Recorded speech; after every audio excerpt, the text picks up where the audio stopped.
I'm calling this meeting to order. I'm John Grant, president of Your Local 770. This is the regularly scheduled membership meeting for 770 members.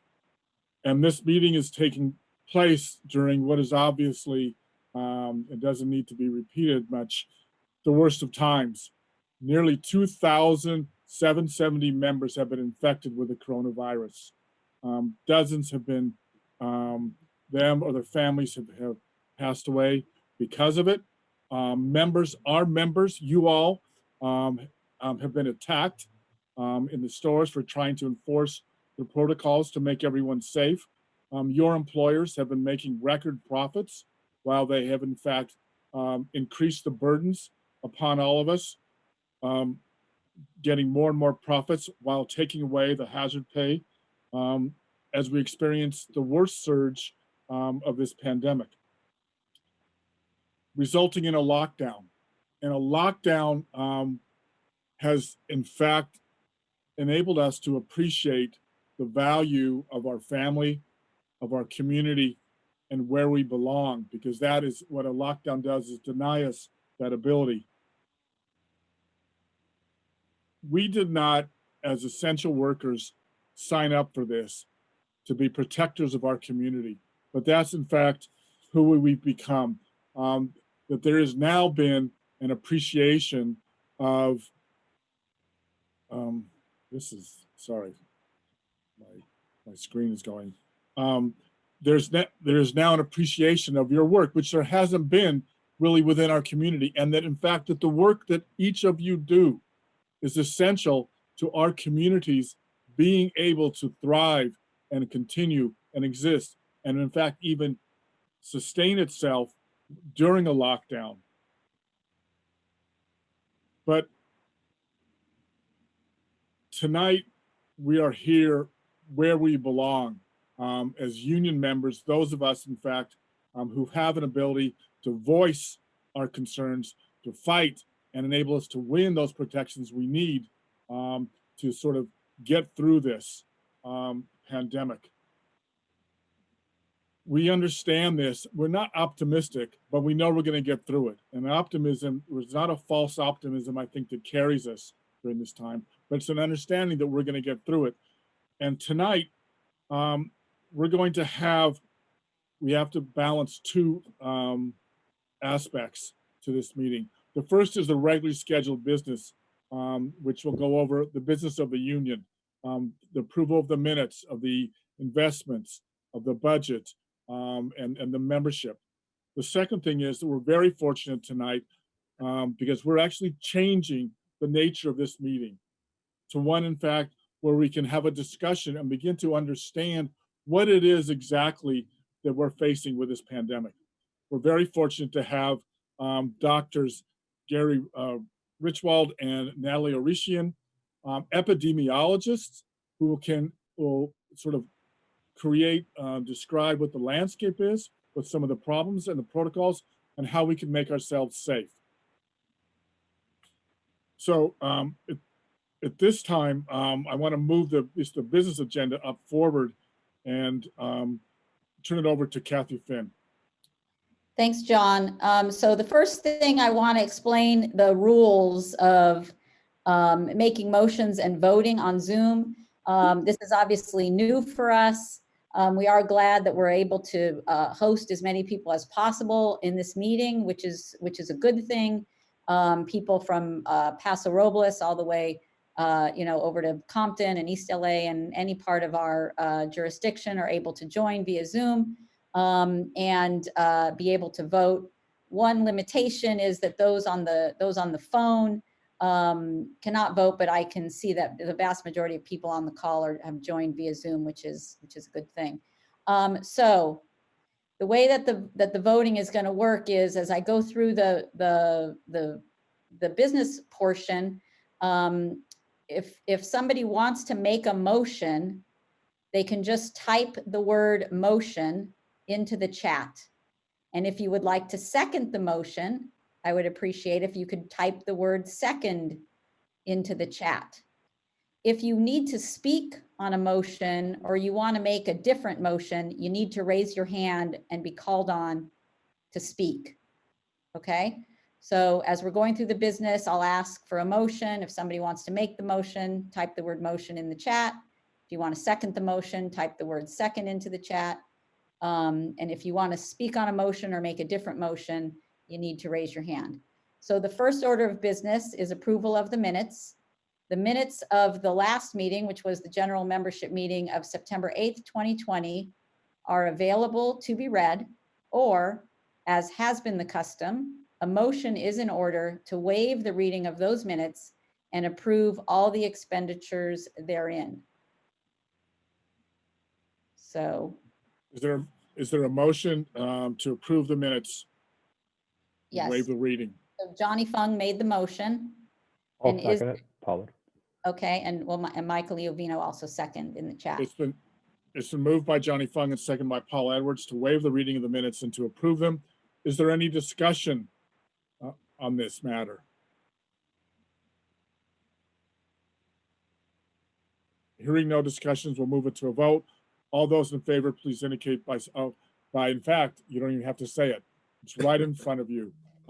If you approve the motion to waive the reading of the minutes, the general membership meeting last September 8th, 2020, and approve all the actions and expenditures therein, either check the accept box or if you are in agreement. If you disagree, please check the reject box. And do so now. And then click the submit button after you've done so. I lost it. Okay, there's still a few votes coming in. We'll give you like 5 more seconds to get your vote in. Okay. It was, the motion was accepted by a vote of 121 to accept and 4 to reject. Thank you. So the next order of business is the trustees report, which I will actually put up on the screen as I read through it so folks can see it. Let's see.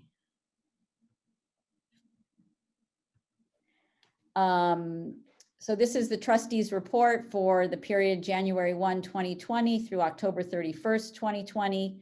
January 1, 2020, we had a beginning balance of $28,495,942. During those 10 months of the year, we had revenue in a total amount of $17,109,962, made up of dues income, fees and assessments, rent income, investment and interest income, other cash receipts. And then we had expenses in a total amount of $20,218,561, which, as you can see there, were made up of per capita tax, which is the amount of money we pay to the International Union for all the services that they provide, operating expenses, which includes salaries of all of our staff, professional expenses, which includes money we pay to lawyers and accountants, organizing and negotiation expenses, hardship expenses, and minor amount of other disbursements. And then we also have reimbursements due from the trust funds in the amount of $597,986. And that is money that reimburses us for the trust fund staff that works in our offices and takes many of member calls. For an ending balance at October 31st, 2020 of $25,985,329. And that is the trustees report. Is there a motion to approve the trustees report? So moved. Been moved by, I think it was Second. Bobby. Bobby By Shelton. Darren. Second. By Bobby Darren. Shelton, second by Darren Darren, Grastig. second. Is there any discussion on the matter?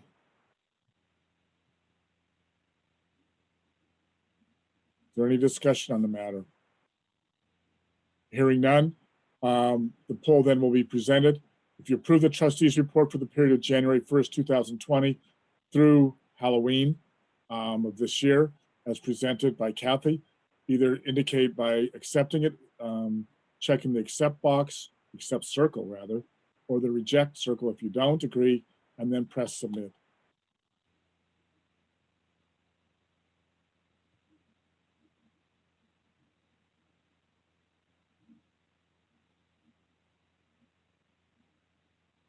And while we're waiting, Lisa, can you explain again? Some people are having difficulty hearing, and we think it's their setup.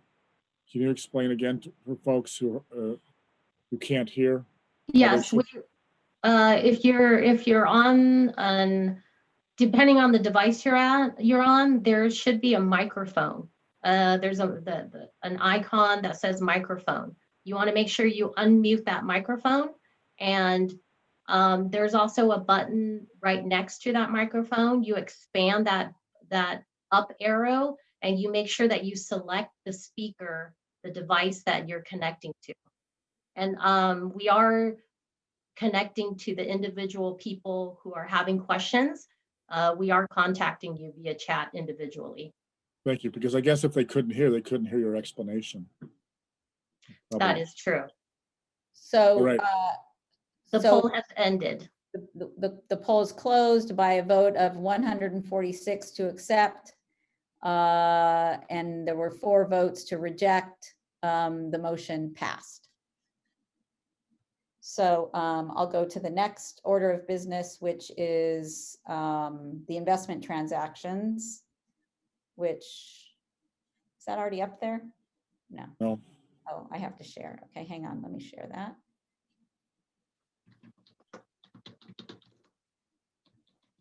Okay, the investment transactions for the month of November. So during the month of November, we paid down government and agency securities through Merrill Lynch in the amount of $68,303.80. We purchased corporate bonds in the total amount of $186,298.54. DuPont bond matured in the amount of $125,000. There were some purchases of common stock through Merrill Lynch. There's a list of them there for the total amount of $134,496.51. And then we also sold some stock also through Merrill Lynch, who manages our investments, in the amount of $145,148.20. And that is the entire investment report. Thank you, Kathy. Is there a motion to accept the investment report for the month of October 2020? So move. Moved by Michael Rosales and Second. seconded by, who did that? It was also moved and seconded in the chat by a number of people. Paul, Mary Mueller, Micah Uvino. That's good. Hi, Mary. The investment transactions have been reported out by Kathy. Is there any discussion of that matter? Any discussion of the matter of the investment transactions? Hearing none. All those in favor of approving the investment transaction report for the month of October, I believe. Is it October or November? No, it was November. It was November. It was November. Okay. Please indicate by checking the accept circle on the poll. If you do not approve of the investment transactions, please press the hit the reject circle and then hit submit.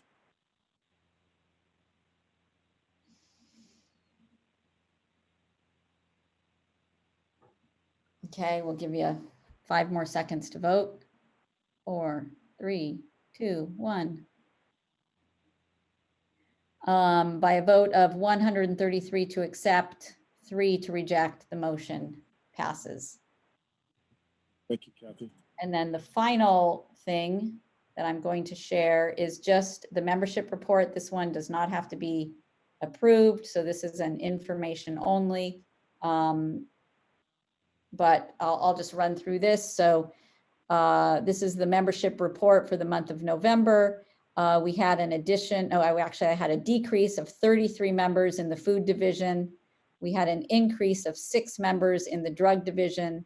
We had an increase of 3 members in the general sales division. We had an increase of 7 members in the professional division.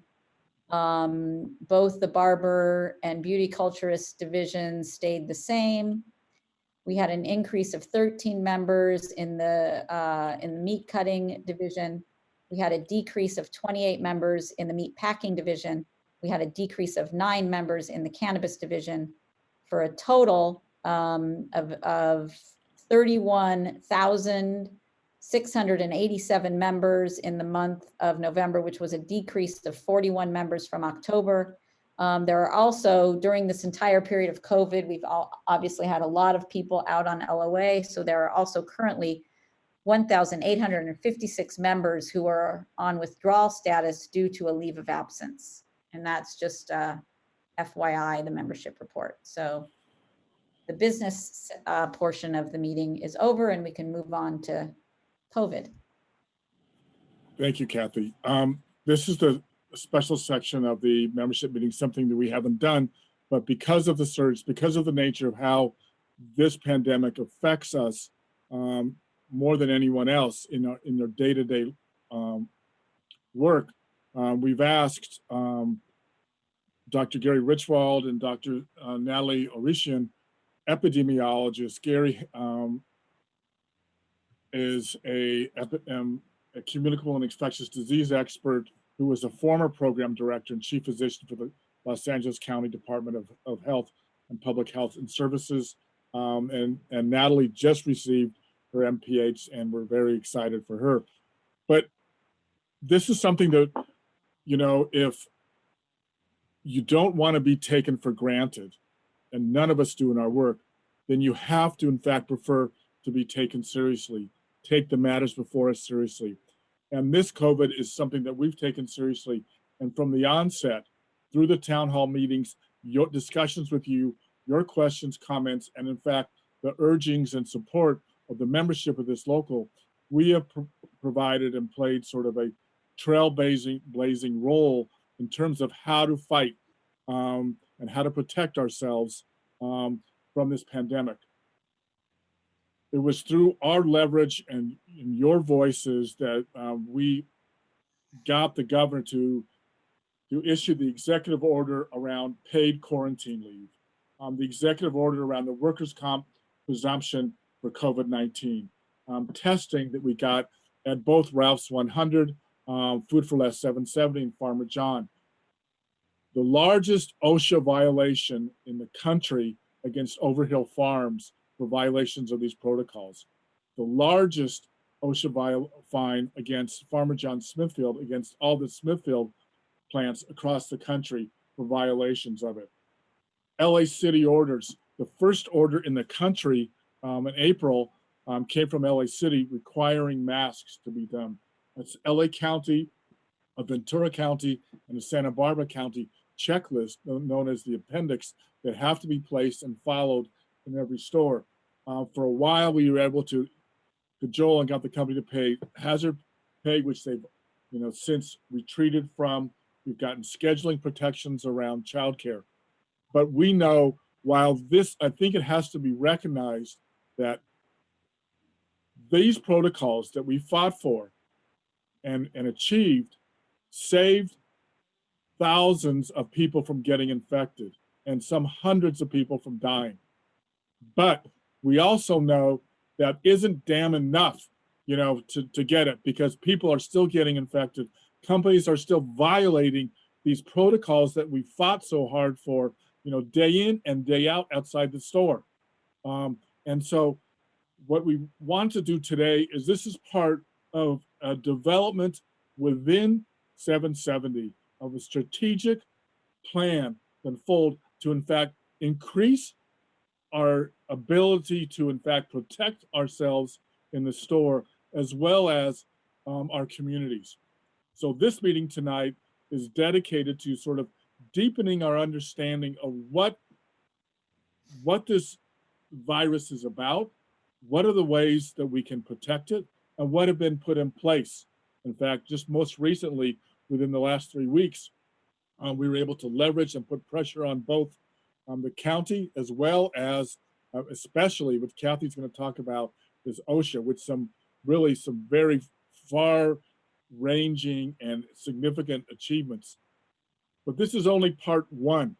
Following this meeting, there will be a series of smaller meetings, sections, if you will, in the day, in the morning, at night, on the weekends, where we're going to be asking members to come in and with us strategize, figure out what are some of the things we can do, because none of these protocols are worth a damn unless they're enforced. And you know that every day when they've cut hours, there's no longer anybody wiping down shopping carts, wiping down baskets, no time to sanitize. The capacity rules have just been, violated left and right. So how do we figure out a plan to develop a plan of enforcement? So there'll be a series of what, if you will, section meetings following this over the next several weeks. And then again, on January 12th, we will be coming back to this with a specially called meeting to develop a COVID strike force amongst ourselves, a COVID defense committee, if you will, that in fact can talk about, develop and percolate, because we are smarter together than we are smarter individually.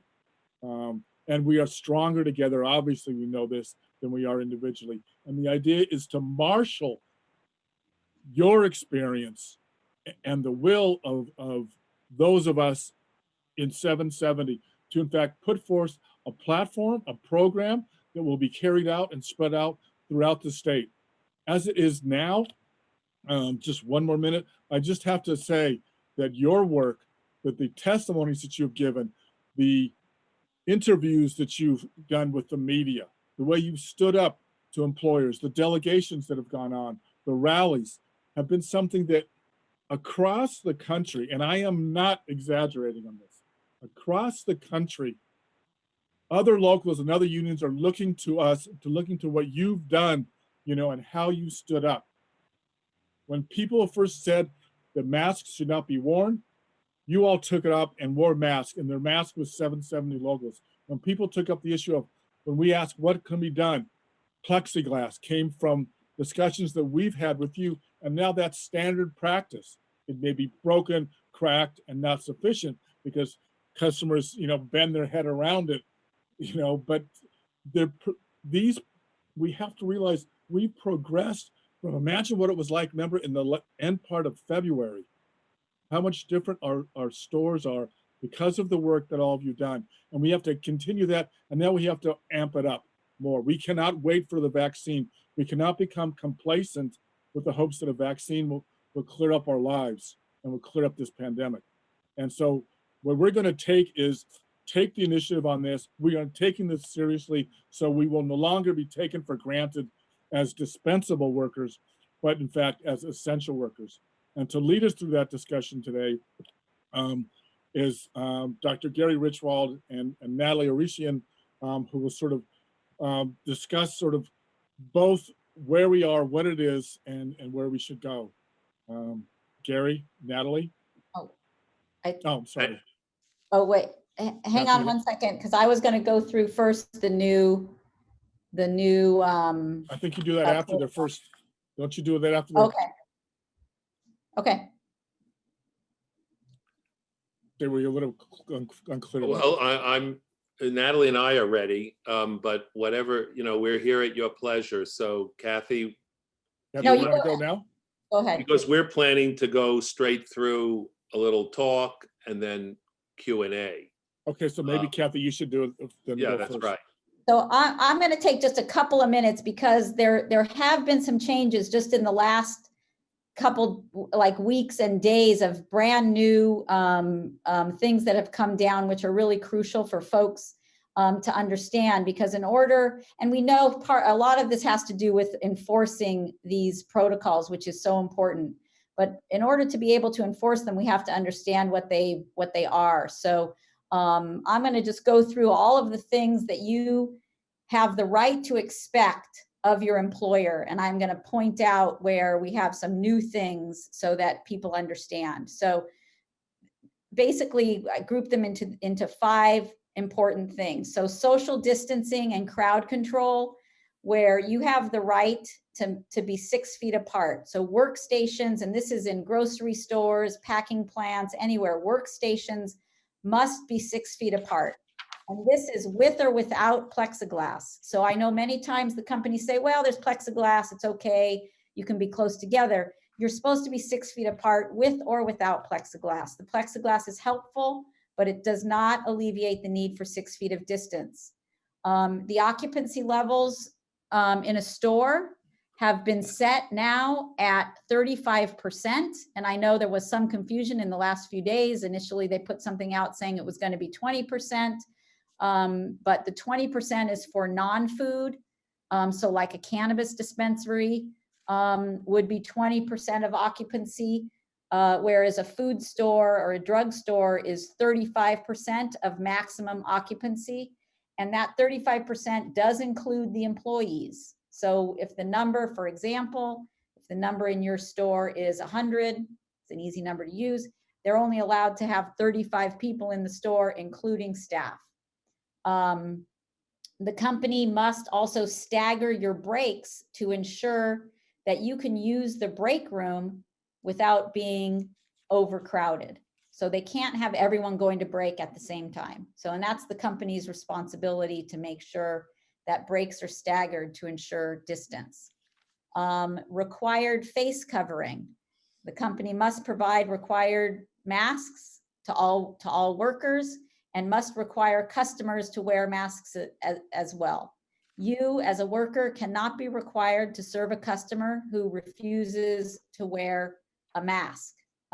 The only exception is in, and Gary can talk about this, but the only exception is in cases of some very rare medical conditions where somebody can't wear a mask, and the company should offer to shop for those people or do other things to avoid having any workers have to come into contact with people without a mask.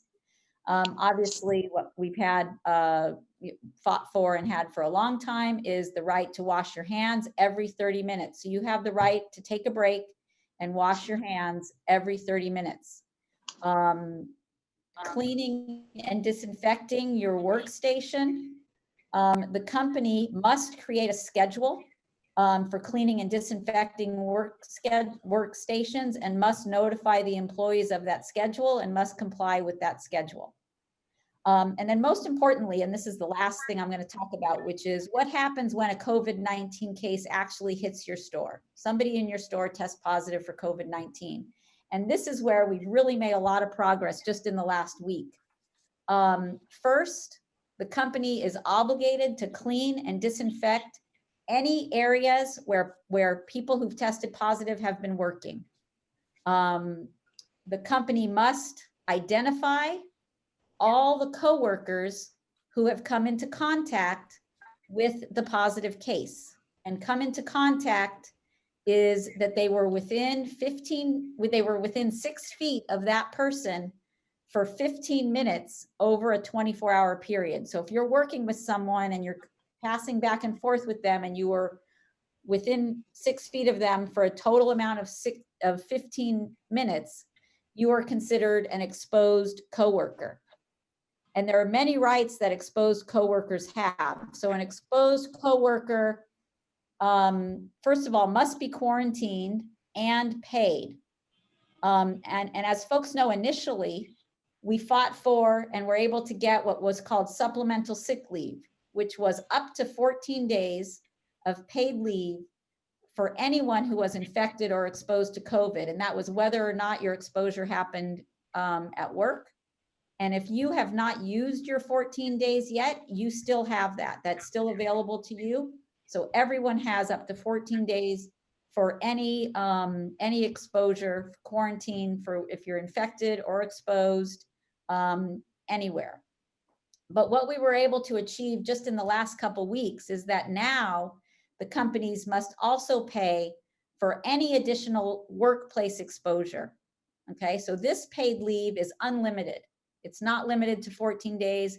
If you're exposed at work 10 separate times, the company has to pay you to quarantine, even if it's your 10th exposure, unless the company can show that your exposure came outside of work. So, if you're careful outside of work, but you become exposed 5 times, 6 times, 7 times at work, the company has to pay you every single time. In addition, exposed coworkers, so if you become exposed by a coworker, you must be provided free testing on work time. This is just something new that just went into effect a week ago, and the companies are still working out the details about how they're going to do this. But every time there is a positive case at your store, each person who was exposed is going to be provided free testing on work time, on the clock time to get tested.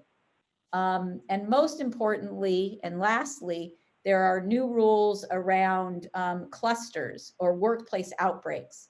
So if your store has 3 or more cases of COVID within a 14-day period, the company has to analyze where those cases are and has to provide additional testing to basically everyone in the areas that were exposed.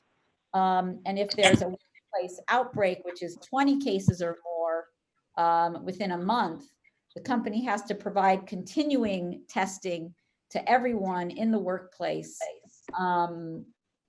twice a week until there are no new cases for 14 days. So we've created, and I'll just share this really quick to show folks because we're going to be sending it out to you, but we've created a flyer that that summarizes kind of all the things I've said, all the protections that you have in the workplace. It's basically all on 2 pages. Each of the things that I just talked about, the distance, the masks, the hand washing, the disinfecting, and then a page of information about what happens when there's a COVID case in your store. And this is basically what I just summarized, everything that's on here, but we're going to get this out to every member. And, so, we can all be very proud of all that we've achieved, which has basically changed, as John mentioned, how things were back in March to how they are today, and continuing to make those changes. So now I'm going to turn it over to Gary and Natalie to talk about, the science behind all this and to take your questions. Thank you, Kathy. First, speaking on behalf of Natalie, I want to say that as scientists and myself as a clinician, we are very proud to work with the union and to follow the remarks made by, is that me? No, it was, I just muted somebody. Oh, and to follow the remarks made by Kathy and John. Let me say to everyone that these stores had 6 months to prepare for what's going on right now. We are facing an enormous outbreak here in Los Angeles and Southern California, in our four county area.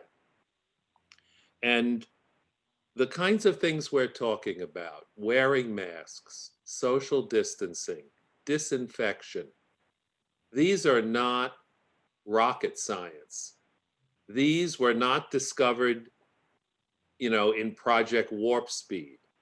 These were things that should have been done and were not done. And you deserve to know why. I can say that frontline workers like yourself did not receive the priority. Some attention was paid to meat packers. That was entirely inadequate given their risk.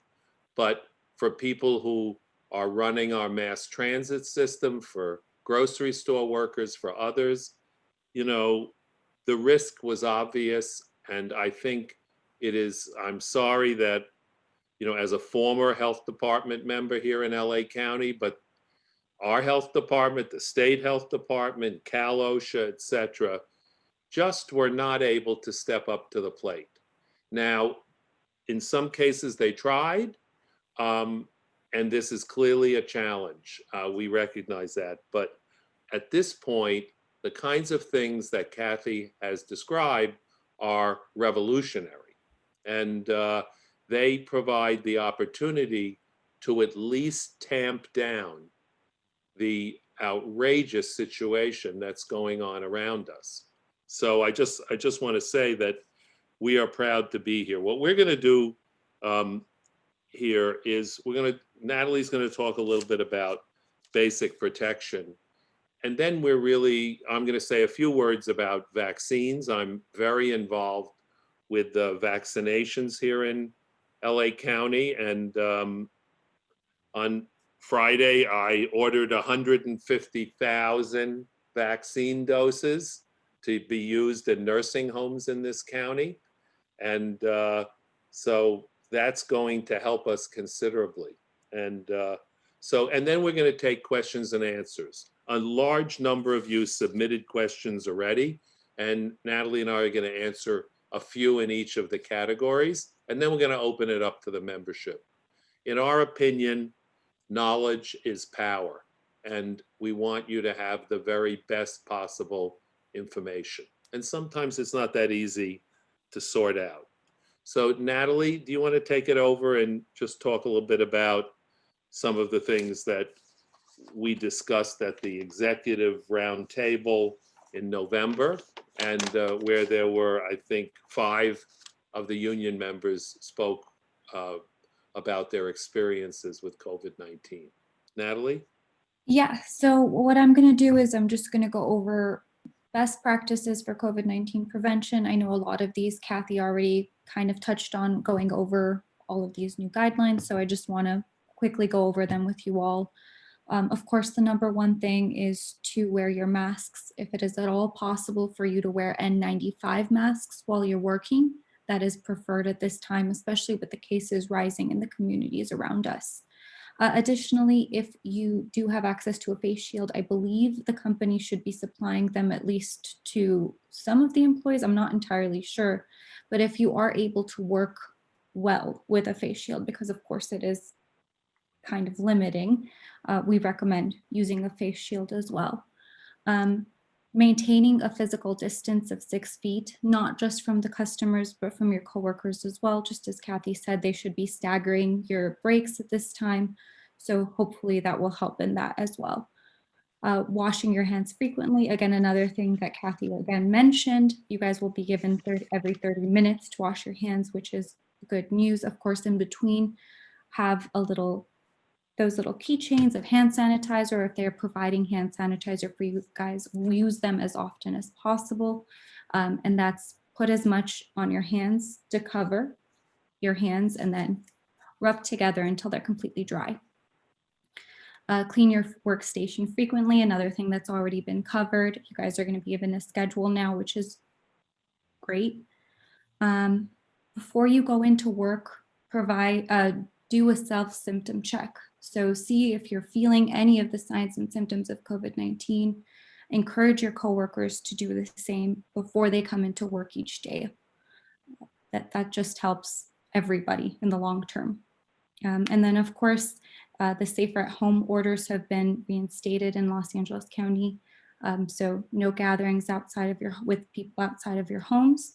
And then traveling has also been, don't travel. I know it's hard, especially with the holidays coming up, but the best way to protect ourselves and our family members is to not travel, not gather with people outside of our homes, and do our best to abide by these best practices to keep ourselves safe and our loved ones safe. Thank you. Thank you, Natalie. So I'm going to say a few words about vaccination. I think we have been blessed that the research and development of this vaccine, this group of vaccines for COVID-19, has worked well. I personally have been involved with 2 vaccine failures. One was HIV, and the other was herpes simplex virus, types 1 and 2. We spent a lot of money on both of those vaccines, although in an earlier technological age, and we were unable to produce satisfactory vaccines. So I think we're all very fortunate that this worked out differently. As you probably have read, the people getting this first probably close to 500,000 doses here in Los Angeles County will be doctors who actually are at risk for getting COVID-19. So this is not all doctors, it's not all nurses. There's an attempt to sort of select those that will get the vaccine because of their risk. And number two, all occupants of nursing homes and the individuals who provide direct care for those people, the workers. So that's something that I'm hoping that by January, we'll have an additional amount of vaccine. And I certainly am going to ask John and Kathy to strongly advocate for frontline workers like yourselves who have massive exposure. I mean, think about the number of people who you see per hour. If you can see them, they can end up within your 6-foot range. You know, none of us are wearing a 6-foot plastic circle around us. So, you know, there's limits to this. So I just want to say that, you know, these vaccines don't require us to do anything but receive them. And there'll be a second dose approximately a month later. And the initial data looks very strong. I'm going to answer a few vaccine questions that were sent in. We want to thank Linda and others for organizing this. But somebody asks, how can we know if the risks of the vaccine for the long term or delayed presentation, how do we know what the risks are?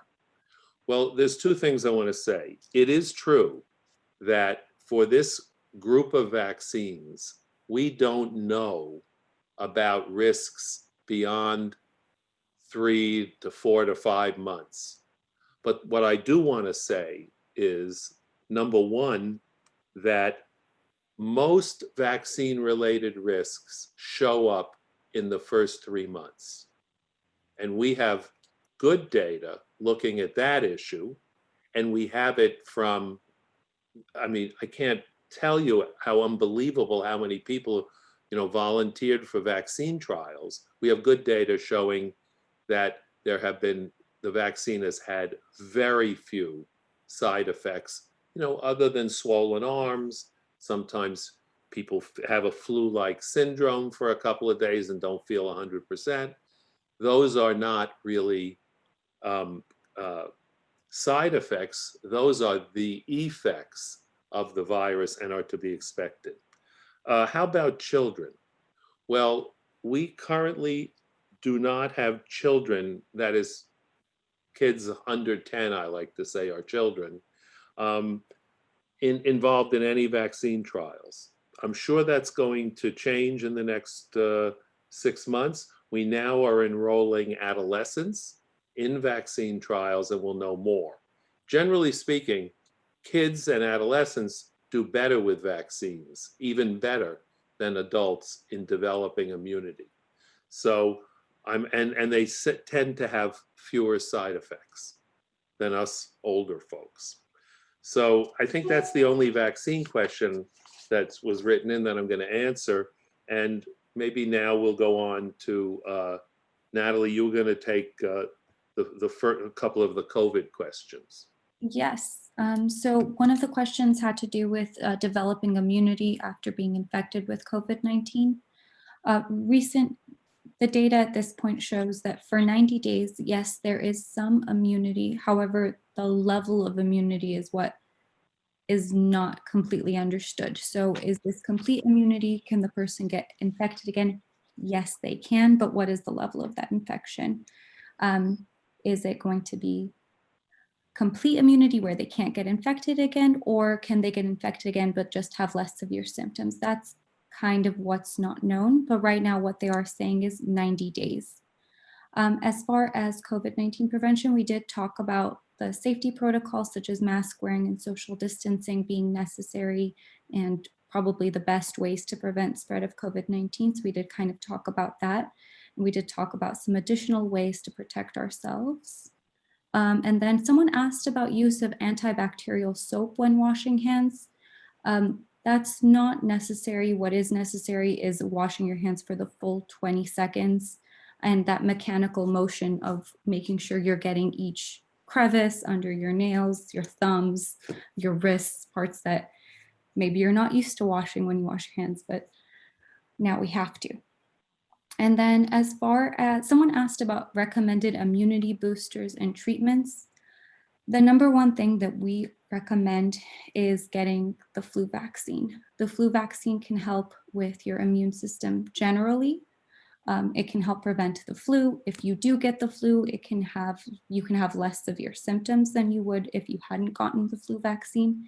And then there are also studies that show some protection against COVID-19 with the flu vaccine.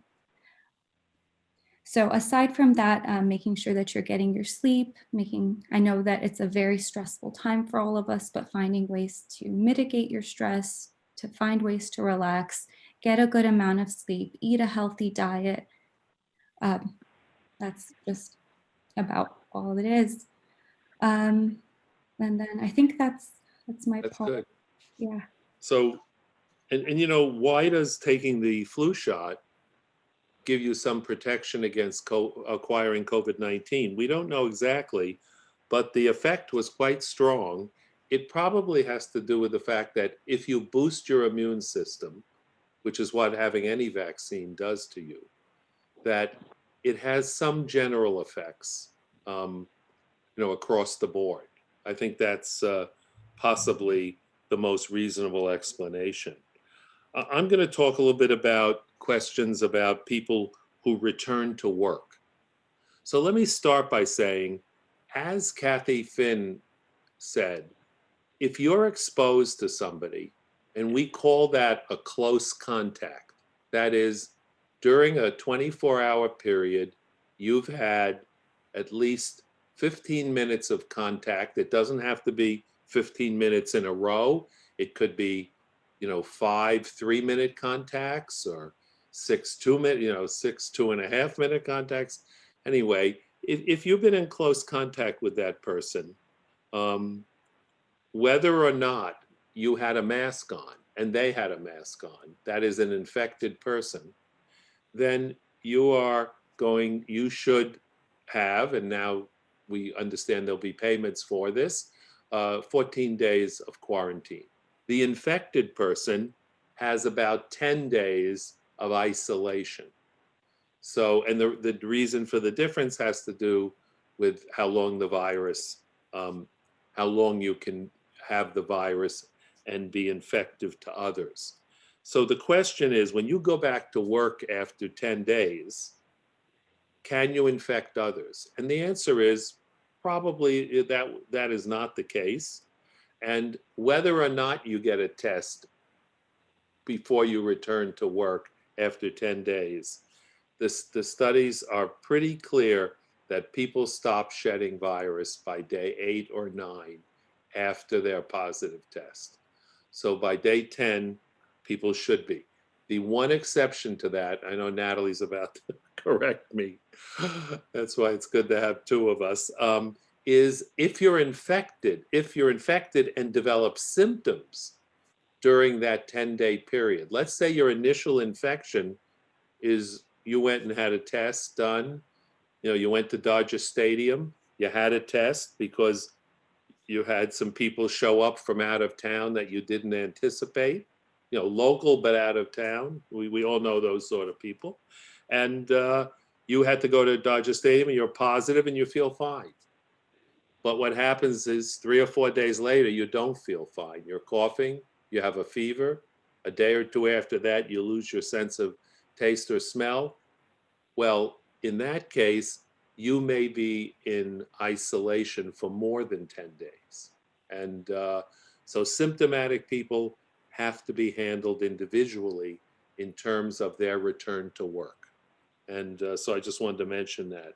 And somebody asked, how many people are asymptomatic? And the answer is, we used to say half of infections were asymptomatic. Then we're now saying 75%, that's 3/4. And now we're saying it's probably closer to 80%. So if we have 10 infected people, fully 8 of them are never going to develop symptoms, not not obvious symptoms, and 2 will become symptomatic. So one of the reasons this is such a smart virus is we can't tell when we're infected. We're in proximity to people, and when we're infected, we're shedding virus, certainly at least in that 10-day period, probably 2, 3, 4 days, and we infect others. So this is really quite a difficult virus to protect oneself and the people around us. Natalie, you want to say a few things about testing? Yeah, of course. So someone did ask how often should we be testing? We're recommending testing once a week for cashiers, people who are face-to-face with shoppers in the day-to-day. So cashiers, people working in the produce department, we've heard get approached a lot by customers. So people like that. And then every other week for people who work in the stockroom or other parts of the store. So it's going to be a testing schedule. There are companies like Curative, I believe, which have free testing available to everyone. You just have to sign up online, and they have locations throughout. This is, of course, not if you're a close contact, because as Kathy said, there is now that rule where the company is going to pay for testing for close contacts. So this is a little bit different than that. This is just a surveillance test to make sure that you're healthy, that you're not taking anything home to your family or taking anything to the store to your coworkers. So Natalie, can I just interrupt and say, these, if you want our honest opinion, we would say these are minimum requirements. Weekly testing for close, people who really bump into a lot of people in the store. I mean that figuratively, bump into, not literally, but I think we all know what we're talking about. And then every 2 weeks for others. Is this a policy? Yes, if Natalie and I were king and queen, we would have this policy for grocery store workers, pharmacy workers, etc. Whether or not this becomes a policy, whether or not things get so bad, which means you have these outbreaks, 3 or more, 20 or more, when it gets that bad, we're going to finally introduce this level of testing. Natalie and I are both optimists. We believe in prevention. We believe in the union and the coming together of people to make things better. We hope we never get to that point. But again, if it was up to us. Well, I hope so. Yeah, well, if it was up to us, we would certainly recommend this level of testing in order to keep the staff of grocery stores, front of pharmacies, and etc. With less infections. Anyway, so should we go to the Kathy? Yeah, there's a question in the chat I've just been watching. Somebody asked, how often should their face mask or face covering be changed? Natalie, you want to take on that? And if shields are sufficient. Face shields in and of themselves, by themselves, are not sufficient. So a face mask supplemented with a face shield is okay, but just a face shield in and of itself is not sufficient. And that should be true for customers as well. I don't think customers should be coming in with just face shields and that being okay. But right, Gary? I'm not. Yeah, no, that's absolutely true. You'll notice in restaurants where people have to be close to you, and half the people sitting at the table forgot that there's a human being taking their order, so they're not wearing their mask, that those people are wearing shields and masks, and those are servers in the restaurant. And but that's because they're really at risk being that close. And Natalie, how about the issue of mask maintenance? Well, that's a tough one. Yeah. If it's possible, washing a cloth face mask every day would be appropriate, but of course that's not always possible. If someone only has one face mask, of course, washing it by the end of the day and then wearing it again the next day doesn't always seem very plausible. But as long as it's clean, maybe leaving it under the sun or leaving it out in the open faced so that it can dry, or any residue on it could slough off. That would be the best recommendation. If it's possible to wash it every day, even if you're hand washing it at home and leaving it to dry, that would also work. You know, masks, once masks are wet, they don't work well. Mhm. So your mask is wet on either the inside or you get splashed on the outside, you need to change your mask.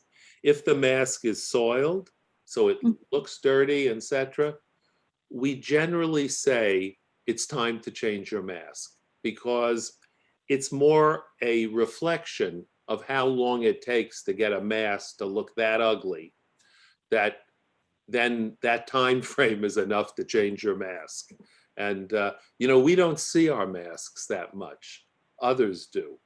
And I like to suggest that it's courtesy in the store among workers to look at each other and say, gee, you know, your mask, maybe you should think about getting a new mask. And if you do it in a pleasant way and a positive way, I think it's usually well received. And it's a sign of courtesy and caring about our fellow workers. All right. There's a question, somebody has a question, Bobby Shelvin, so Sure. he has his hand up, so I'm gonna ask to unmute Bobby. Well, And welcome to our question and answer session. Thank you very much. Well, the question is, we're looking for protocols about someone getting infected. I had 2 cases at our store, and then the third 2 people were infected, so they went out. Then there's a manager who worked with one of the persons, stayed out to get tested, but her husband also works at the store in another department, and he did not get tested. He's still coming to work.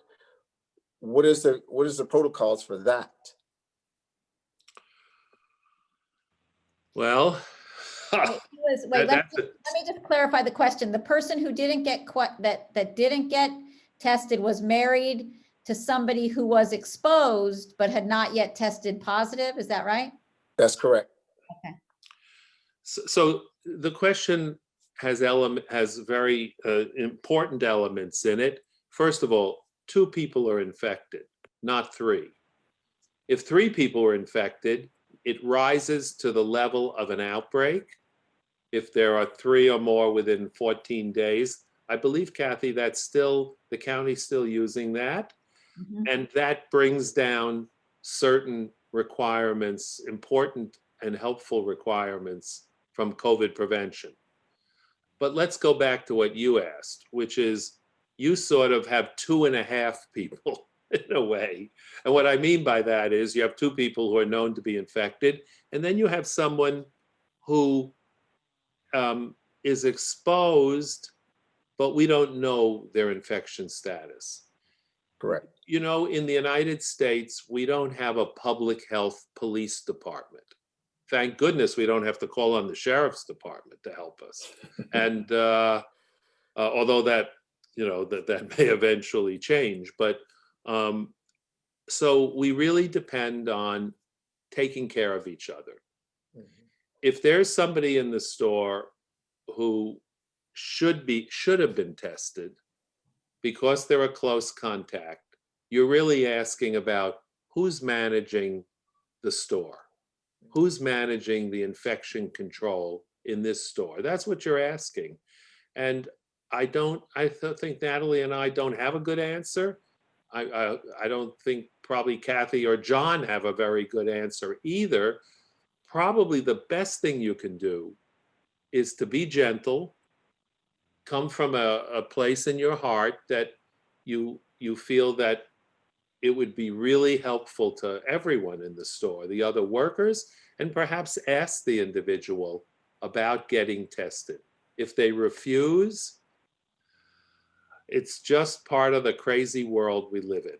And I don't have a scientific statement. Natalie, do you want to add anything to my crazy world comment? No. No, but I do have a question. That person, the person who tested positive, their spouse would be a close contact, so they should be quarantining. Hey, I'm sorry, but the spouse did not, Hmm. okay, the So that's spouse what did I'm, not get tested positive. It's a secondhand. It's a secondhand. Right, she exposure. came in contact with someone who infected. She came in contact, but the person who came in contact with that person decided to go get tested. And the person that decided to go get tested, her husband works in the store and he did not go get tested and he did not stay away. So we don't know if she's going to get tested positive. Look, it would have been better if they got tested. There's no question. We don't live in a perfect world. We're far from having perfect disease prevention and control. So other than trying the best you can to be gentle and direct with the person, maybe to speak to the manager of the store. I mean, here I'm on very thin ice making these kinds of recommendations. Kathy? I was just going to say, and then we'll go to another question, but it seems to me since the one spouse, the one person already got tested, once that person's results come, clearly, if she comes out positive, then her husband needs to go get tested because they should not allow him. If you're married to someone who's tested positive, you really should not. And I hear these stories a lot because we have a lot of members married to each other, but if your spouse tests positive, and assuming they're living together and sleeping together, they're coming into contact, the other spouse then has to get tested before they can come to work. That's my opinion. And I would think if we know that information, that we would let that be known so that then the person can't continue to work until they do get tested. But until the first spouse, until we know they're positive, we don't really know that the husband's been exposed. That's just how I see it. Yeah, well, let me say something more common, not about this, but about the world, about us. Natalie and I frequently talk to people as part of contact tracing, asking them how they got infected, how they think they got infected. And I'll tell you what the most common response is. I'm 28, my girlfriend's 25, she's now positive. How does she think she got positive? She thinks she got we haven't gone out in 6 weeks, literally haven't gone out of the house. But we now live at her parents' house and both of her parents work. That's probably what happened.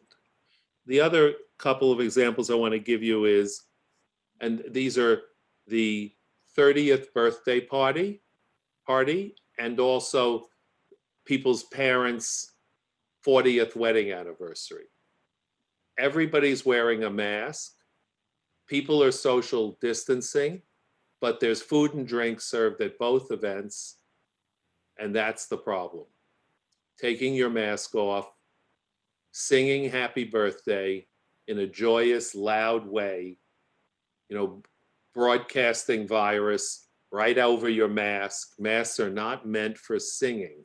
They're meant for speaking through. Singing is a propulsive activity. So I just want to say that these are the common things that people do, and they say, well, everybody wore masks, everybody was social distance, we're also careful, but drinking and eating interfere with being careful. It's just the reality. So that's why big events are big problems. I want to look at some of the broader questions. Like question that's come up is the question of surface contact. So many members come in contact with this, whether they be keys, gloves, surfaces in various departments. Can you talk about the transmission? We're not talking about, within 6 feet, but surfaces. Can you talk about that, the transmission dangers therein? Well, I'm going to talk about it very quickly historically. At the beginning of the epidemic, that was a major focus. Nobody cared about grocery stores, right? This was just, the sky is falling. We think that you have to take your groceries home, put them in another room, wait 2 days. Amazing things were said. Then people realized this was a respiratory virus, and that was not necessary, and that surfaces really fell down in importance. But again, nobody thinks about people working in grocery stores. In grocery stores, it's not the occasional sniffle and sneeze. It's the fact that large numbers of people are congregating in a place, and there is virus present on common surfaces because some people are asymptomatic, have no symptoms, and they're spreading virus. So in grocery stores, that is an issue, despite what you hear, that it's not an issue in sort of the general scientific community. Grocery stores and places with lots of people funneled through cashiers, funneled through the veggie department and the grocery department. Those are important, John. So I'm really glad you brought it up. So when you read things, when your membership, when everybody on this call reads things, they have to understand these are general comments. The grocery store, the pharmacy, these are specific places where workers have to manage, and where we push hundreds of people through an hour. And so surfaces do matter in this particular situation. And we need to clean them as often as possible. We need to wash our hands as often as possible. And that's critical. Half an hour is a good time frame that's been introduced. We have a couple of questions. Oh, you're on mute, John. So we have about 15 minutes left, so we can, Open it up. there are two aspects. No, I mean, still there's a number of questions in the chat. If we can focus a little bit today on those about medical information, and use the expertise of Gary and Natalie, and move this sort of the question of rules, rights, and enforcement. Some of those we have to touch on today, like we still have the right to 14 days if you're quarantined by your company, not 10 like the CDC said. Some of those still come up, but especially the medical questions, I think we don't want to miss this opportunity to draw from the expertise of Gary and Natalie over the next 15 John, minutes. can we do a medical comment right here? Anytime you want. It's often said that people are asymptomatic with this infection. About 5 minutes ago, I said it. 80% of people are asymptomatic. But in reality, probably more people are symptomatic than we know. What kind of symptoms do people have when they don't think they have COVID, but they do have symptoms?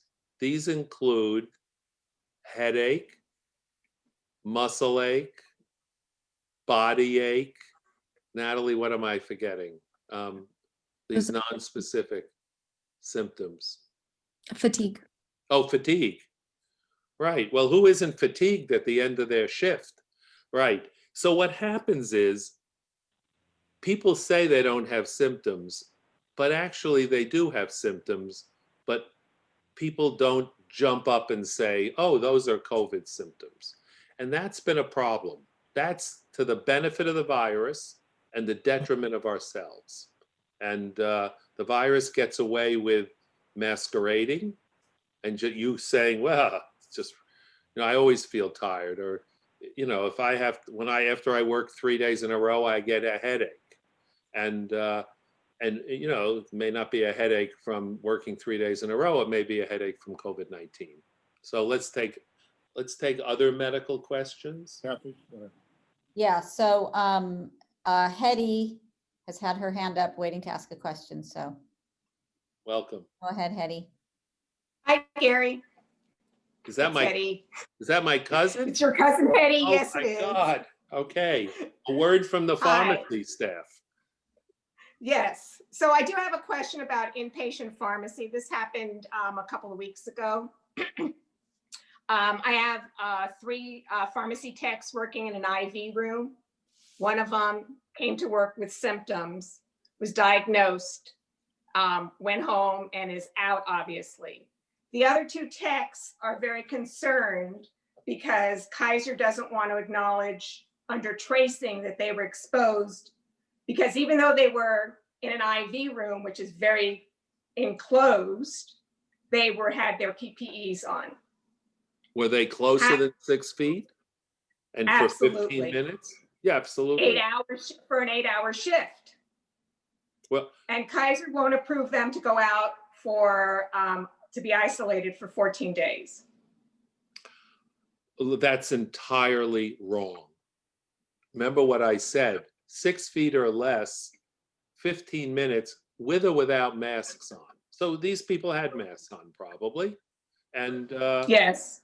but they are definitely, if you look at the basic Johns Hopkins 8-hour course on contact tracing, or you look at any other data that's around, it's clear they're close contacts.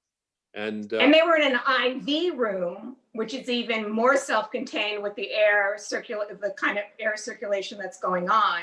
right. So so we need to go, and the employer and Kaiser won't even acknowledge for them to get testing because they said they were wearing the proper PPEs.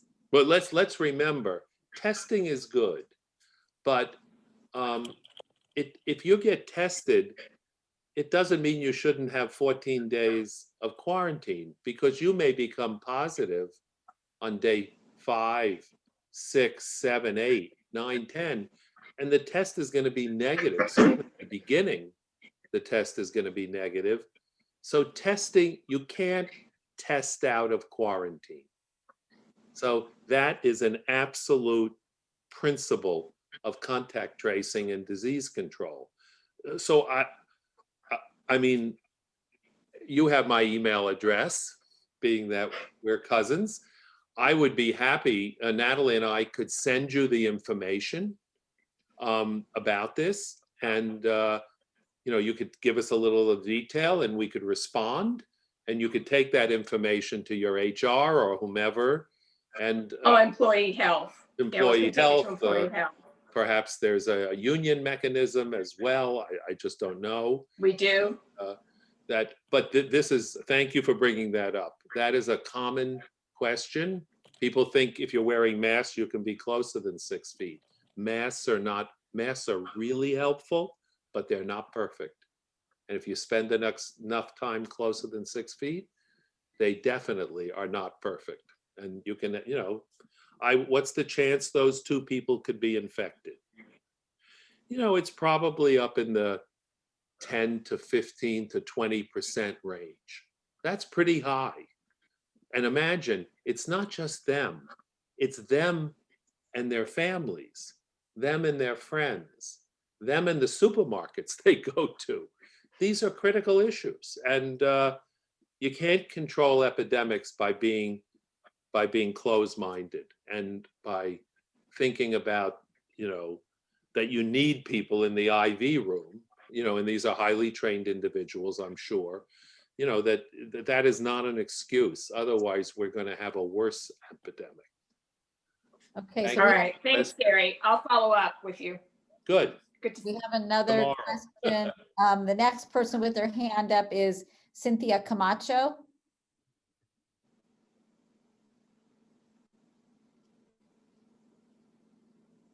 You need to unmute, Cynthia. I think you turned your camera off, but you got to click the mute button. It's the one that looks like a little microphone. There you Okay, hello. Yep. Okay, hi. My question is more regarding the vaccination, and I'm allergic to a lot of things, starting with penicillin. I'm allergic to a lot of medications. When I go to the doctors, they have to be very careful about what they give me because I react really bad. What is the reaction, or is there how would I handle that as far as being vaccinated and having all these issues of having a reaction, a bad reaction? Well, the good news is that these vaccines are not developed in egg. These are vaccines that are sort of genetically put together biochemically arranged. They don't have some of the problems that vaccines from an earlier day. We now have influenza vaccines that are, egg-free, are free of everything. And which is a new addition to the, armamentarium of fighting that. But as far as I know, you may find this to be a little funny, is that the only allergic contraindication to these messenger RNA vaccines, the first two, would be if you got the first shot, had an allergic reaction, which would be extremely rare. I think in this study, it was almost unheard. I'm not sure there was a single case of allergic reaction in either of the two trials. The data was just published tonight. Late this afternoon was released, and I'll know more about it tomorrow as I look at it and others will look at it. But I think only if you were somehow allergic to the first shot, you would not be given a second shot. But that's the sum total of how we think about allergies with these more modernly designed vaccines. Some of the vaccines later on may be developed in the more traditional way and may represent a challenge in terms of your health. And I think that there will still be available for people like yourself, very hypoallergenic vaccines, just the way we have hypoallergenic skin creams and other sorts of things. Really good question. Thank you. Thank you. Really good question. And then we have the next person is Guadalupe Garcia. Guadalupe, if you want to unmute yourself, then you can. Oh, hi, Guadalupe. Hi, I have a question. At my store, at pharmacy, somebody came out COVID positive. No one that worked with her was quarantined. Management says that because they didn't spend exactly 15 minutes with her, they did not have to be quarantined. But yet when she went on breaks and lunches, somebody took over her station. So how is that safe for everybody back there? Everybody's concerned and scared because nobody, like I said, nobody was quarantined right along with this person. Do you work for Rite Aid? CVS. CVS, okay. Natalie, how'd you like that hard question? Do we know anything about the cleaning of their workstation before and after their breaks and their lunches? The cleaning, it's not really being done properly. It gets too busy back there in pharmacy, so there's not a consistency. Now, this happened last week, and we had sanitation come in and clean the store today, but it took 1 week to get them in to clean it.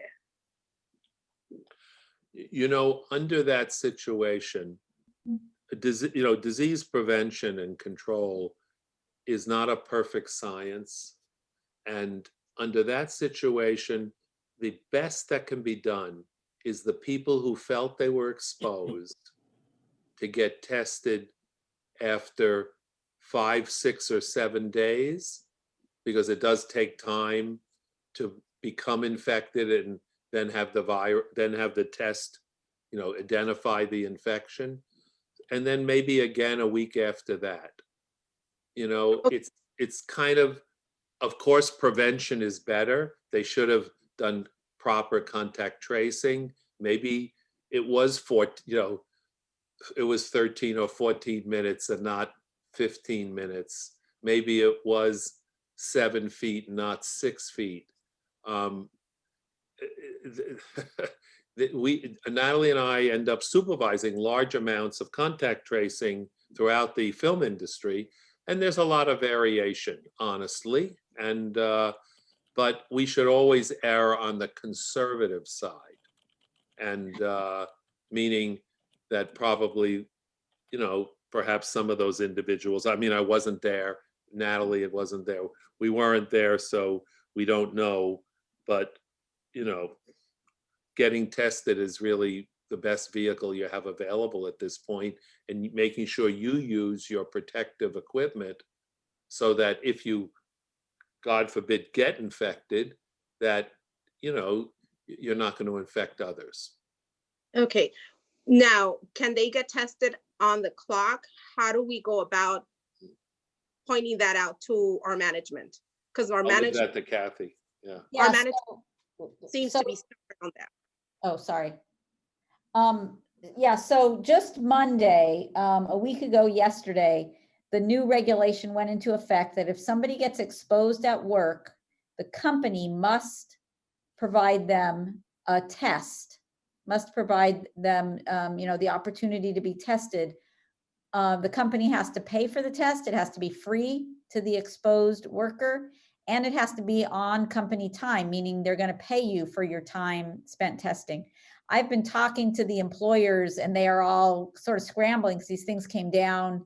They didn't have much notice, so they've been somewhat scrambling to try to set this up. So I've been talking to Ralph's, which is setting something up. I've been talking to, Albertsons and Vons is setting something up. I've been talking to Rite Aid. I've talked to CVS. I've talked to Stater Brothers, talked to Gelson's. Anyway, they're all working to set up systems for taking care of this. So most of them don't have it set up yet. I know Ralph's and Food for Less is going to be starting very soon. I think maybe as early as tomorrow, giving people vouchers about where they can get an in-home test that the company will pay for, and they'll do it at home, but the company will be paying them for their time. So, each company is going to set up something different. So anyway, that's where that is. But that only went into effect last Monday. Natalie, could you comment on, if you were, today is Tuesday, let's say you got exposed this morning, and you were closer than 6 feet, you met the criteria for a close exposure. When would you get tested?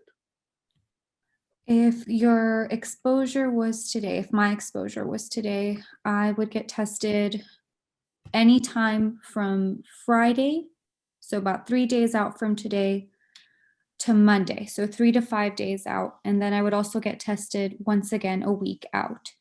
But that wouldn't disqualify me from quarantining. I would still try to keep my distance from my family, from my friends, from my friends, of course, because stay-at-home orders are back, but I would stay in my room. I would keep a distance from my family, and I wouldn't go anywhere aside from seeking medical care if I needed it. So I would be quarantining for 14 days.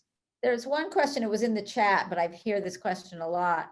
If you, let's say that happened to you and you tested, and your first test after 3 days was negative, and you tested again after 7 days and it was negative again, can you go back to work at that point? No, although the CDC did say 7 days with a test, 10 days without a test for close contacts, LA County and I believe California as a state is still doing 14-day quarantine. So after 14 days, yes, you can, but not before that. And the reason is 14 days for workplace is what makes sense. Workplaces are not the same as your retired uncle who went to the curative, at Dodger Stadium and found out, his wife found out he was positive, and then he's now the close contact. That's different. That's sort of the general world. When you're in a grocery store where you're working with, 50, 60 other workers, you're exposing shoppers, it's a different situation, the workplace. We don't have sufficient appreciation, as John and Kathy have told you, for the workplace versus Main Street. Main Street is not the same as a workplace. So there are a number of questions in the chat. What these questions are going to be reviewed and answered, and we'll be sending the answers to these questions that weren't addressed by Gary to you also. I know there's a whole bunch of them. To Christian's point, yes, we're seeing these questions, and we will submit it and talk it over with Gary and Natalie, as well as our lawyers on some of these where there are enforcement issues, to be able to answer you. So everybody's question will get answered. It is 8:30 now. we'd scheduled Gary and Natalie an hour and a half. So if I know, Will, Norma, if you want to just quickly write your questions into the chat, we can get your answers to you on that if you haven't already put them in. We can also have their union rep for both Norma and Will, who've been waiting to ask. We can have your union rep call you as well. All right. We want to thank everyone for tonight, especially Gary and Natalie and everyone for participating. We do want to raise that the effects of this, this is not an abstract discussion, as everyone here knows. There are the effects our family and our membership as well. There's close to 1,900, we're closing in on 2,000 of our members, which is a high percentage who are infected. And just within the last 30 days, and we want to end the meeting in memory of them, 3 of our members have died. Vice President Sigifredo Aguirre from Gelson's. He actually, though, succumbed from, he's been fighting a battle with brain cancer prior to this.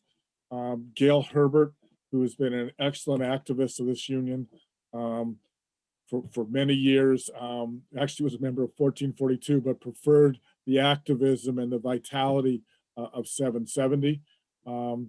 And just this week, Jose Luna, Farmer John member, died of COVID as well. So if we could take a moment of silence and our thoughts and remembrances of these 3.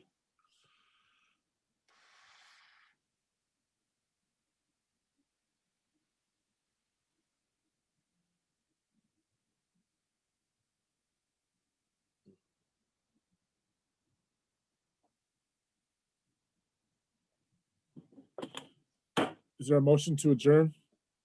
So moved. The move by Bobby Shelvins, or a second? Second by Paul Edwards. Second, thank you, Paul. We can do this by voice vote. All those in favor of adjourning, please indicate by saying aye. Aye. Aye. Opposed, nay. Aye. Aye. Aye. Meeting adjourned. Please stay safe. Remember, there will be sections coming up within the next 4 weeks, and reserve January 12th at 6 p.m. for the follow-up on enforcement and how we're going to stop this and protect ourselves. Thank you all. Stay safe. Happy holidays. Holidays. Thank you.